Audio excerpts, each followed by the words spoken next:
the Rise ban coming out from LGD, which does mean that the Gwen is left open and available. With that, Jace being banned away does put it at a higher priority, and it looks like they may end up going for it. Remember, you know, we haven't seen too much of this LPL. I keep saying this, but Gwen can be flexed to the jungle. We have seen it in other regions. Yep. Expect it to be top for the most part. LGD will just grab that Jinx, and again, with Lee Sin committing to that. And now V5, I don't think you really need to take the Centaur in this situation. I feel like you have a lot more options. An AD carry pickup would definitely make a lot of sense. But you could also take a jungler here, and they are toying with the idea of the Hecarim. One of the junglers we're talking about at the start of the day, really receiving its resurgence in 12.2. Here in the LPL, we're loving it, and Karsa going to show us what he can do with it on Game 2. So we also get a strong AD carry, a very different look to Game 1 V5's draft. Yeah, already this is kind of a bit more what we expect from them, but this does mean LGD potentially toying with the idea of picking up a mid here. The Lee Sin LeBlanc combo, very powerful. It seems like they might lean into the support option instead. Nautilus often picked into Aphelios. He's a bit shorter range compared to Jinx, so if you're in range to auto as Aphelios, you're probably in range to get ulted and locked down. Now, LGD can just look to target supports in this situation if they want to ban away things like the Thresh.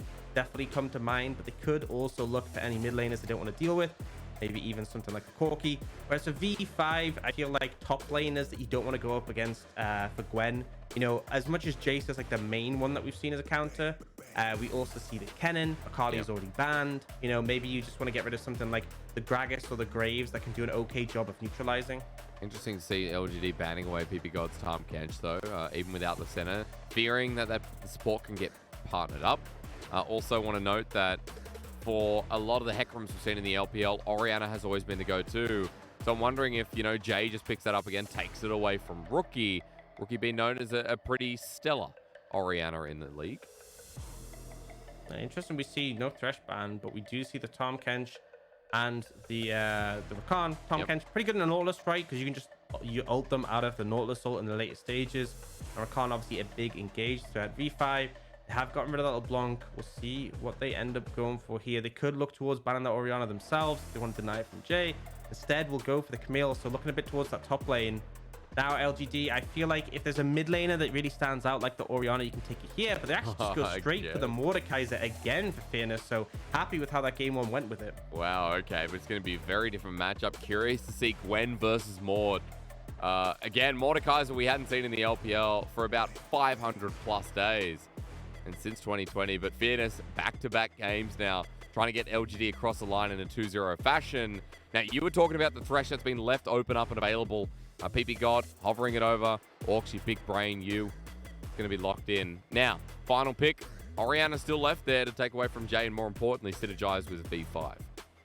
Yeah, I think Orianna makes a lot of sense here. Good call from you, and it really just has that strong backline of the Orianna Aphelios. You have great dive potential, great safety nets. It's a very well-rounded composition, vastly different from what we saw in that game one. So V5 already coming out of this draft a fair bit better. Now LGD, just see what they'll round out here. Personally, I think something that can apply a lot of pressure to help back up Shadow. You know, we said before there was not too much setup for the Lee Sin. There is more here, but actually the Corki is open available. And what we often see is Jinx Corki as a duo, very long range, very heavily scaling.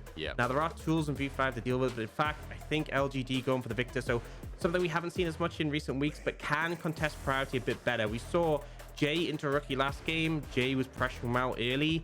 This matchup will be a bit more even in terms of lane priority, which is very important if you're playing a Lee Sin, especially into a Hecarim, because if you just don't interact with Karsa, he will just pull ahead. He will be able to farm quicker than you.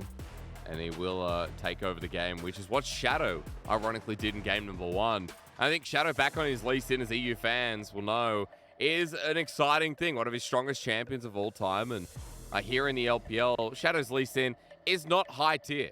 We're going to be real with you. People like Karsa have done it better in the past. We had MLXG, TN, Xiaopeng even goes into that list. I'm going to keep trying to name Kanavi's Lee Sin. Tarzan, how could I forget the king of the jungle Tarzan's himself? Pretty okay, you know. Pretty okay. At least some put him there. Yeah. But the point is, it's still a comfort for him, and I'm glad to see it. 2 games in a row now. And LGD, after starting off the series in such a big way, now have the momentum. They have a composition that has a lot of scaling on it all. I'll be asking you some questions here as Fearness returns to the Mordekaiser. Back-to-back games here in the LPL. While V5 go to something a bit more standard. No more Mr. Nice Guy is what I'd like to say. But honestly, I don't know. I don't know if V5 have what it takes to beat Laugandier. Because LGD, dude, got some fire in him today, Orcs, let me tell you. Yeah, well, hopefully V5 won't be going for any of those two-man dives top that ended up backfiring so much. I do like V5's composition better. I think the dive threat, I think the balance between that and the backline carries works really well. But on the other side, obviously Jinx has been an absolute menace competitively for the past month or two, just on the fact that it scales so well, so hard to deal with. And also, Mordekaiser actually does pretty well into Hecarim. Hecarim dives in with the engage. You just ult him, snap away that tool. And I think that's part of the reason why they ban like the Rakan, right? Because if you ult the engage option for V5, if you ult the Hecarim, the rest of the team, it's going to be a little bit trickier for them to find their way into the fight, right? They don't have another hard engage option. And especially, Karsa is the main ball delivery system. You take him out, and you're just left with a ball. Well, it's sometimes better than not, but you're right. I'm going to be looking for Karsa's ultis. I was just noticing up on the top side, LGD were playing around with JinJiao and Shadow hanging in brush, but they are just going back to their own jungle. Shadow with the red side start. It looks like Karsa here is going to be moving around to blue. Kind of surprised. We've seen a lot of Raptor starts from Hecarims, but I think it varies. Orcs, I don't know if you want your 2 cents in on this. Yeah, I think it depends how quickly you want to start things off. So you get the leash from like the likes of a Gwen, starting with the Eves, a lot of damage. And typically the thing is, if you're starting on blue side, what Hecarim sometimes do is they do blue and Gromp at the same time. You can't do that if you start on the blue side, right? Hecarim, not as fast when he's doing a solo camp. Although actually, I think he is leashing them both now. And with the help of the Gwen, able to do so without taking too much damage. Smart's going to be used as well. So junglers on opposite sides will keep track for you as well as we turn to mid. Level 1 Rookie with some great trades onto Jay off camera. And it looks like a Biscuit's going to be taken, but nothing used yet for Jay. But this is what we talked about as Jay hits level 2. A more so an even matchup, you said, in Draft Orcs. But I think importantly enough, Rookie on Orianna, his laning phase has been exceptional to say the least in the past.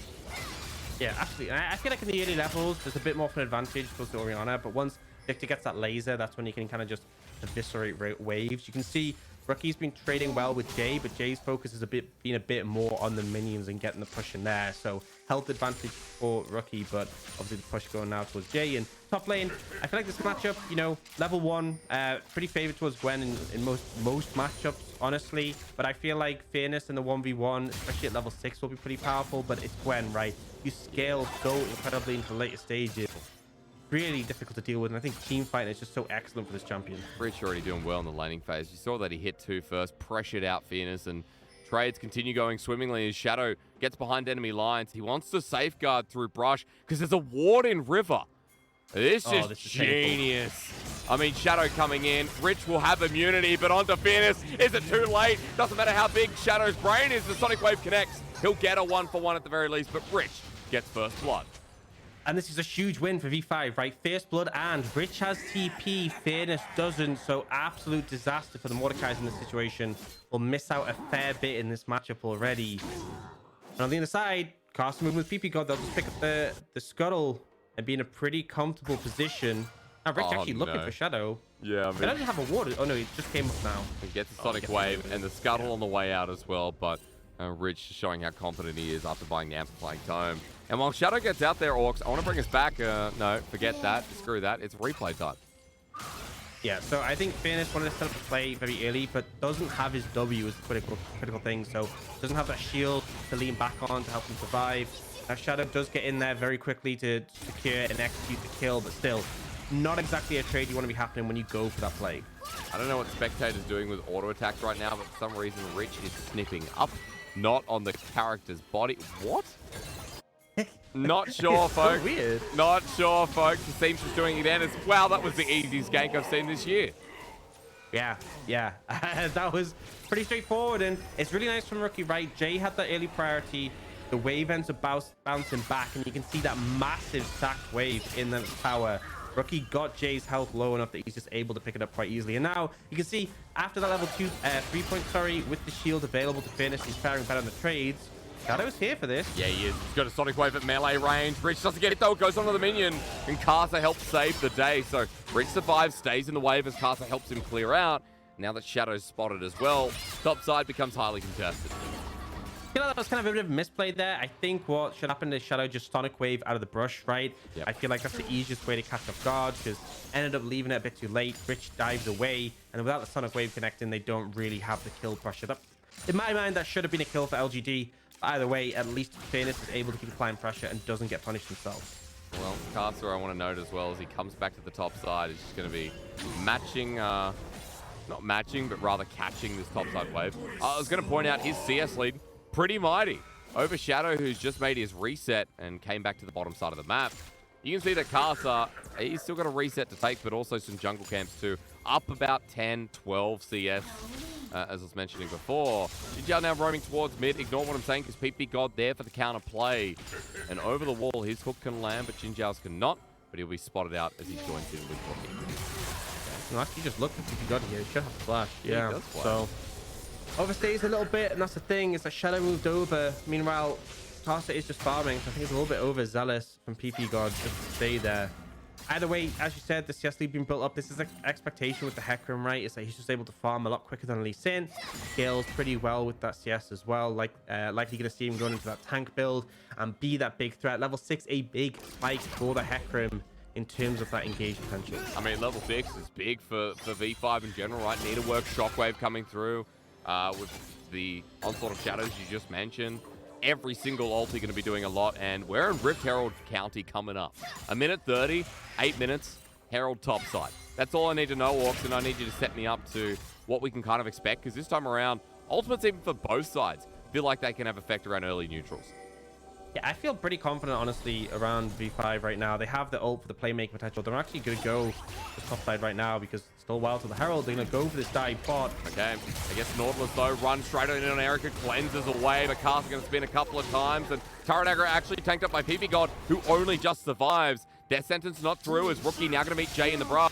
That's a nice Chaos Storm with Rookie on the edge of the gravity field. Doesn't flash, thought he was out of it. Shockwave as a return sends Jay to the left, and Rookie runs to the right to a jungler. Matches the flash. Oh, goodbye, Jay bird his own, and Karsa is going to run him down. Here's the army. The Rohirrim take down the Nazgul. And Jay looks at that 1v1 opportunity. Rookie, it felt like he was toying with him, baiting him in. Does nearly go down, but manages to buy enough time for Karsa to go there. And it was a great gank on the bot side. ppgod tanks up the tower. They let the aggro reset. They don't overcommit. They kill Eric and deny him a bunch of farm. You can see a 10 CS lead between 80 carries. And honestly, I'm going to say about top lane, I feel like Rich is kind of like, you know, it's been a while since we've seen the Mordekaiser. It feels like he's gotten better at playing the matchup as it's gone along. So now he's going for these very quick trades with the snip just to keep it as quick as possible so he doesn't get punished. Did you see that dive? So ppgod takes aggro. You can see him stands there, tanks 2 shots, walks out. They don't continue. They got what they wanted. They deny farm for the Jinx and get a plate. So nice setup there. Oh, flash red line. JinJiao, yeah. Look, question marks up. Hey, he had the gumption to do it.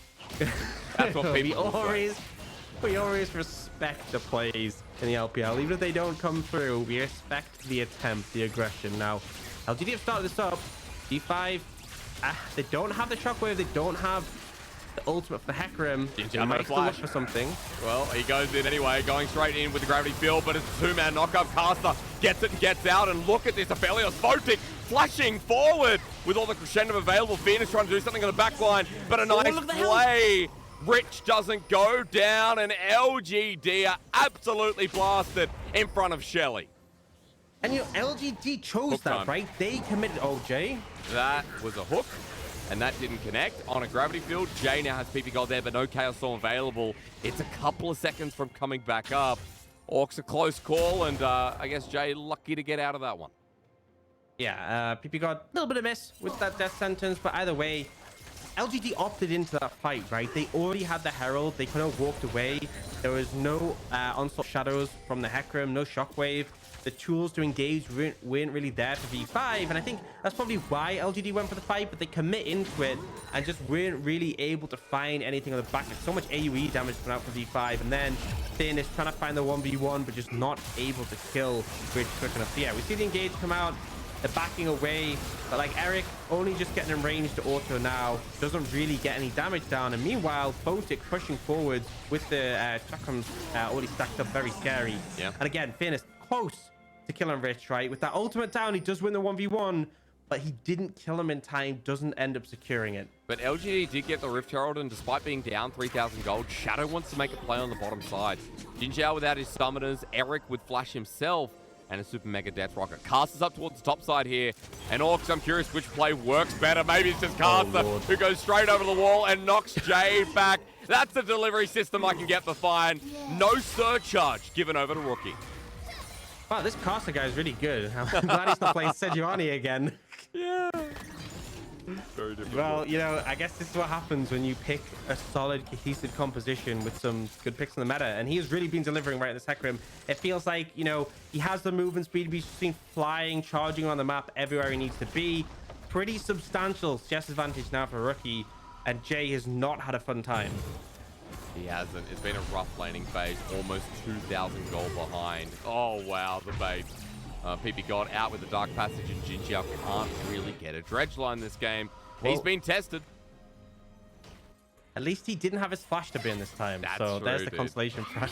That's true. I like that he's joining in the BM. Fearness in a bit of trouble here. Needlework is available. Rich about to get true damage. Snip time into the death realm. Doesn't matter. Wow. No. Gwen is immune. Yeah, and I just feel like, you know, we had that period at level 3 where Fearness was finding an advantageous matchup, but it feels like Rich has just steamrolled him. And I think the problem is, right, Gwen came out quite recently, and Mordekaiser came out quite a while ago, and it seems like there's some advantages that applies, like the fact that you're just a better champion. And the scary thing is this Gwen, you know, scales so exceptionally well. I feel like if Fearness isn't beaten in the 1v1 now, you know, when it gets to team fights, I would much rather have a Gwen on my team than a Mordekaiser. You're right. It's season. When did she come out? Season 10 or season 11? Last year, wasn't it? Last year, yeah. Yeah. I'm kind of losing track of champs coming through. Good Mega Death. What a worthy attempt here from Eric. ppgod with the hook. Shadow in a bit of trouble, and as Karsa runs him back, there's not even a chance of escaping. All right. Looks like we're going next, boys. JinJiao caught out in the jungle, and ppgod's on the way. The Onslaught of Shadows joins in with this Big Daddy from Bioshock. JinJiao will get out and survive for the time being, but it does not look good for LGD in Game 2. Definitely not. They kind of needed the two-man dive top lane to fail again for Fearness to get ahead in this matchup. True. And it hasn't really come through. 5-0-2 now for Karsa. He just do what he wants. And I mean, look at Rick. He's just bullying Jay out. Can't even walk up to him. It's almost a 40 CS lead through mid. Jay backing him, but Rookie knows exactly where he wanted to sneak off to. More turret plating available. It's only 12 minutes in the game, and it's a... What is that? Can anyone do math? 6,000? Yeah, about 6,000. Fearness in a bit of trouble, but maybe Rich is one as he walks over a trap. Gwen no longer immune, and those are the words you want to hear. Yeah, and this is actually a positive, right? They throw the Herald down top lane before the place is gone. They find a kill and actually able to capitalize a bit. This is still massively losing for V5, don't get me wrong. But at least LGD are doing something. When you're this far behind, make something happen, play for the cross map, get some gold for your Jinx. At least there's some sort of respite. But we see mid lane, Rookie was able to pick up some plates. 2,000 gold more than that. Rookie is ahead of Jay, and the bot lane Photic able to pick up the tower and deliver as well. Now this is Rich keeping in here. He does have Karsa for backup. Yeah, I think LGD are just not interested. They were thinking about it, but you're right. Karsa was just hovering in fog of war, and they have no tracking on this guy, even though there's some good warding at the start of enemy jungle. I just don't think Karsa's been walking around standard pathing. 5-0-2 on the Hecarim. He's got Chem Tank here, Aux, and it is hard to track a horse that's this fast anyway. Yeah, very fast paced, very quick to get into these fights and engage, especially when Ghost is available. But man, you know, we've seen a lot of mage vs mage. People were saying it was a snooze fest of like Corky, Viktor and stuff like that. I love how we have a mage vs mage matchup, and Rookie is just giving Jay no space to breathe. 4 plates taken by him without using a herald, right? Normally we see plates like that. Oh, kick comes in. Yeah, nice kick from Shadow. The flash away from Photic. He knew he was dead, but he wanted to get to the Dark Passage, and ppgod can't save his AD. So LGD with a nice pick, and he came off the back of Shadow's Lee Sin, which is what we wanted to talk about. Yeah, so positive again, but it's still a pretty dire situation. Rookie is that. Can anyone stop him? I mean, 1v1ing a Mordekaiser in the Death Realm. He just kites to the right, and that's easy burst damage. Solo kill over to Rookie. And what can you expect at this point? V5 are smashing down LGD. Game 1, nothing to talk about as TP comes through. The hook on Eric, a pixel short. It means that Rookie got to TP for pretty much nothing. Yeah, they get a top lane tower. LGD still trying to commit for that tier 1. It does have an objective bounty as well. Meanwhile, V5, they're looking towards the Herald, but they don't want to give up their mid tower too easily. God might be caught out, actually. Shadow took that Sonic Wave, and I bet he wish he hadn't. Onslaught of Shadows predicts Eric's going to Gale Force away, and Karsa, man, leading the charge this game, and alongside the rest of V5, he can do no wrong. 4 members strong mid. It's only 15 minutes. They probably wish there was a Baron up. Yeah, 7,000 gold lead right now. Man, this is just painful. This, you know, this is kind of what we expected from this series, right? I think game 1 kind of subverted that a little bit. We saw Sejuani. We saw some interesting gameplay from V5. This is kind of the level we sort of expect. And I think for LGD, at least they did win that first game, because at least they have another opportunity. Right now, Shadow, yeah, it's so hard to sort of pressure a Thresh as a Lee Sin. I mean, this Hecarim, he's so tanky, but with the chem tank, he just does plenty of damage, right? And what is Eric supposed to do? You don't kill him. If you just stand there altering him for 10 seconds, you don't kill him, right? He's just too bulky to cut through. Boom. Dead Man's played on top of the chem tank. 6-0-3. 9 out of 12 kill participation for both Rookie and Karsa, by the way. As Shockwave almost brings JinJiao back in. He had to flash, otherwise that dredge line was going nowhere.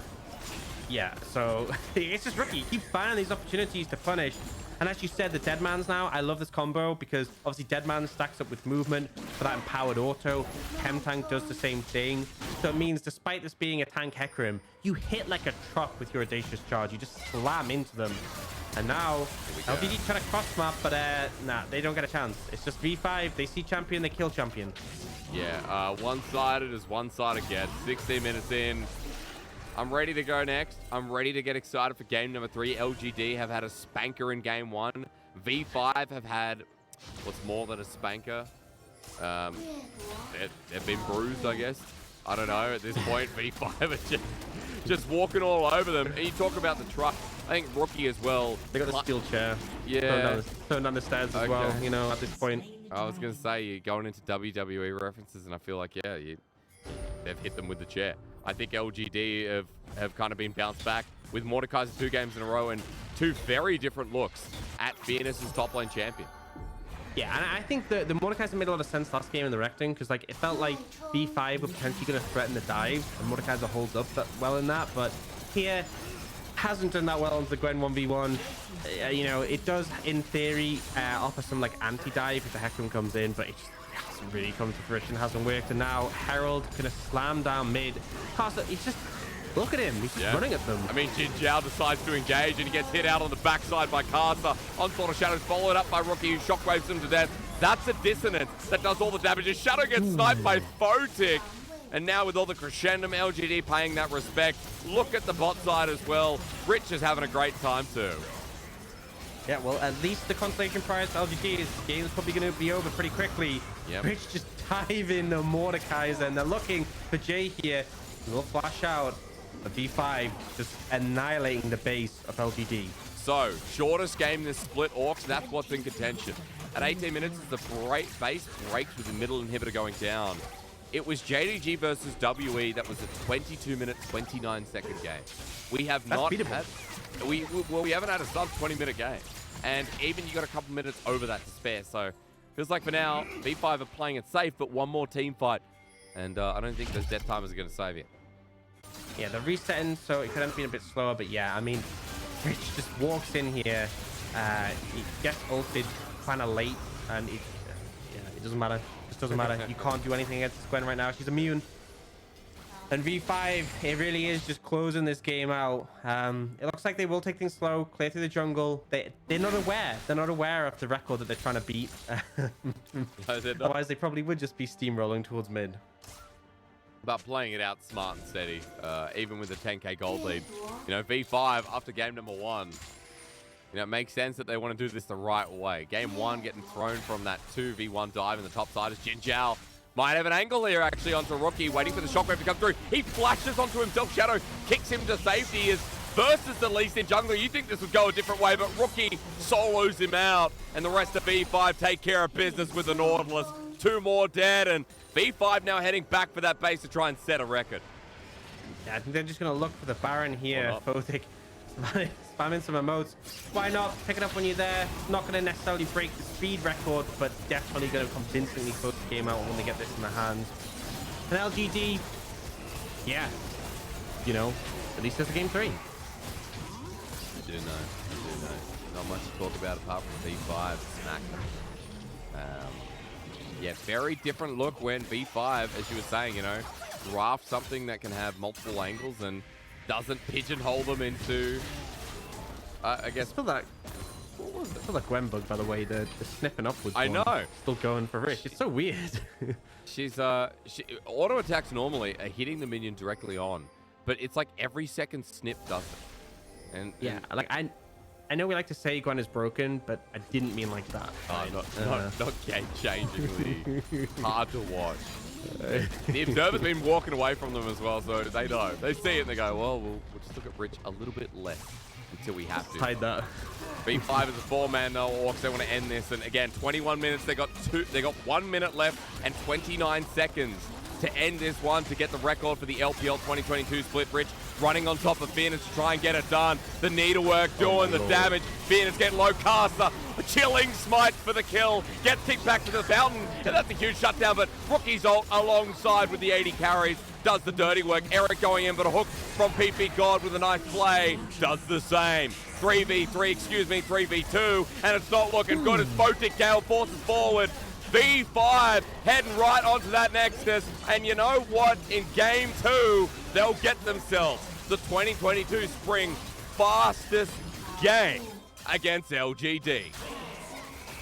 They will get that final kill, and a little bit messy at the end, maybe with some death, but at the end of the day, they close it out swiftly. They had a massive lead, very convincing game, and a bit of a return to normalcy with that draft. Game 1, maybe just a bit of an outlier. Now 1-1, still something to go in this series.